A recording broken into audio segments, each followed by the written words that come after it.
Hi food lovers, welcome to Satya food club. ఈరోజు Karnataka special recipe అయినటువంటి బిసిబెల్ల బాత్ని ఎలా చేయాలో చేసి చూపించబోతున్నాను. ఈ బిసిబెల్ల బాత్ చాలా టేస్టీగా చాలా బాగుంటుంది. మీరు ఈ రెసిపీని మార్నింగ్ బ్రేక్ఫాస్ట్కైనా ఆఫ్టర్నూన్ లంచ్కైనా కూడా ప్రిపేర్ చేసుకోవచ్చు.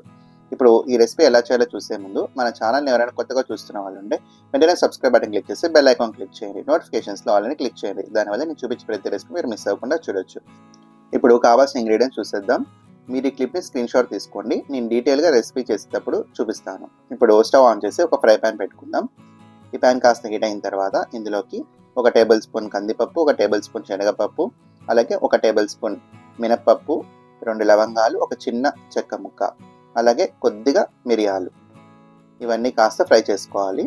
లో ఫ్లేమ్లోనే ఉంచి ఫ్రై చేసుకోండి. ఇవి కాస్త ఫ్రై అయిన తర్వాత మనం ఇందులోకి 1 టీ స్పూన్ జీలకర్ర కూడా వేసుకుందాం. ఇది కూడా కాస్త ఫ్రై అవ్వనివ్వాలి. ఇప్పుడు ఇందులోకి ఒక 3 నుంచి 4 ఎండుమిర్చి కూడా వేసుకొని లైట్గా ఫ్రై చేసుకోండి. ఇంకా లాస్ట్లో 1 టీ స్పూన్ ఎండు కొబ్బరి పొడి కూడా వేసుకొని ఫ్రై చేసుకోవాలి. ఇప్పుడు స్టవ్ ఆఫ్ చేసుకోండి. మనం ముందుగా వేయించి పెట్టుకున్న పప్పులన్నీ కాస్త చల్లారాక ఒక మిక్సీ జార్లోకి తీసుకుందాం. అలాగే ఇందులోకి ఒక 1/2 టీ స్పూన్ ధనియాల పొడి కూడా వేసుకుందాం. ఇప్పుడు ఇవన్నీ కూడా ఫైన్ పౌడర్ లాగా చేసుకోవాలి. ఇదే మనకు బిసిబెల్ల బాత్కి మసాలా పౌడర్. ఇంకా నెక్స్ట్ మనం ఒక ప్రెషర్ కుక్కర్ తీసుకొని ఇందులోకి 1 కప్పు బియ్యం, ఒక 1/2 కప్ వచ్చేసి కందిపప్పు, 1/2 కప్ పెసరపప్పు, అలాగే ఒక 2 టీ స్పూన్స్ వచ్చేసి శనగపప్పు కూడా వేసుకోవాలి.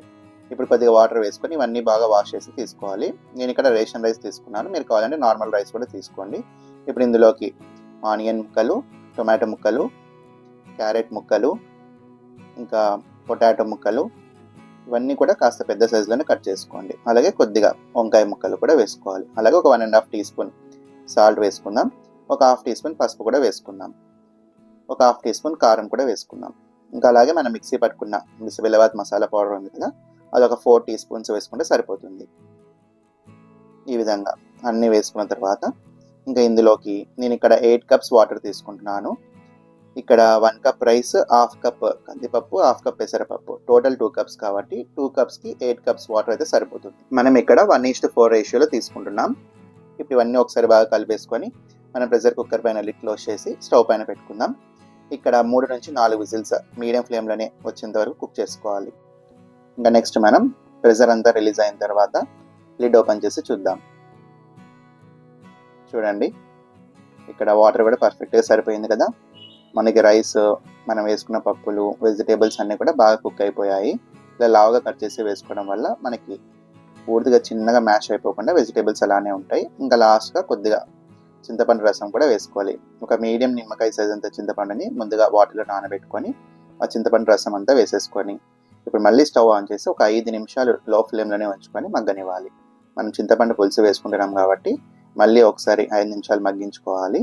ఇప్పుడు ఈ విధంగా అంతా మగ్గిన తర్వాత ఒకసారి బాగా కలిపేసుకొని స్టవ్ ఆఫ్ చేసుకుందాం. ఇంకా నెక్స్ట్ ఒక చిన్న కడాయి పెట్టుకొని ఒక 2 టీ స్పూన్స్ నెయ్యి, అలాగే ఒక 2 టీ స్పూన్స్ ఆయిల్ కూడా వేసుకుందాం.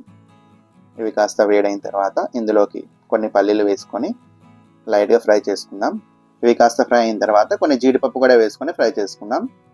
నెక్స్ట్ ఇందులోకి జీలకర్ర, ఆవాలు, కొన్ని శనగపప్పు, అలాగే ఒక 2 నుంచి 3 ఎండుమిర్చి, ఇవి కూడా కాస్త ఫ్రై అవ్వనివ్వాలి. ఇంకా నెక్స్ట్ ఒక 1/2 టీ స్పూన్ ఇంగువ, ఇప్పుడు ఇందులోకి కొద్దిగా కరివేపాకు. ఇప్పుడు ఇవన్నీ ఒకసారి బాగా కలుపుకొని ఫ్రై చేసుకోవాలి. ఇప్పుడు ఈ పోపుని మనం ముందుగా చేసుకున్నటువంటి బిసిబెల్ల బాత్లో వేసుకొని కలిపేసుకోవాలి. అంతే, ఎంతో టేస్టీ అయిన బిసిబెల్ల బాత్ రెడీ. చూసారు కదా, చాలా టేస్టీగా ఉండే బిసిబెల్ల బాత్ని ఎలా చేయాలో మీరు కూడా ఖచ్చితంగా ట్రై చేయండి. ఎలా వచ్చిందో నాకు కామెంట్ చేయండి. ఇంకా పైనుంచి కొద్దిగా కొత్తిమీర వేసుకొని మనం ముందుగా వేయించుకున్న పల్లీలు, జీడిపప్పు వేసుకుంటే సరిపోతుంది. ఈ బిసిబెల్ల బాత్కి కాంబినేషన్గా మనం మామిడికాయ పచ్చడి అయినా లేకుంటే ఆనియన్ రైతా తిన్నా కూడా చాలా టేస్టీగా ఉంటుంది. మీకు ఈ రెసిపీ నచ్చిందనే అనుకుంటున్నాను. నచ్చినట్టయితే వెంటనే ఈ వీడియోని లైక్ చేయండి. ఇలాంటి మరెన్నో టేస్టీ రెసిపీస్ కోసం పక్కన సబ్స్క్రైబ్ బటన్ క్లిక్ చేయండి. బెల్ ఐకాన్ క్లిక్ చేసి ఆల్ అని క్లిక్ చేయండి. దానివల్ల నేను చూపించే ప్రతి రెసిపీ మీరు మిస్ అవ్వకుండా చూడొచ్చు. అలాగే ఈ వీడియోని మీ ఫ్రెండ్స్ అండ్ రిలేటివ్స్కి కూడా షేర్ చేయండి. Thanks for watching.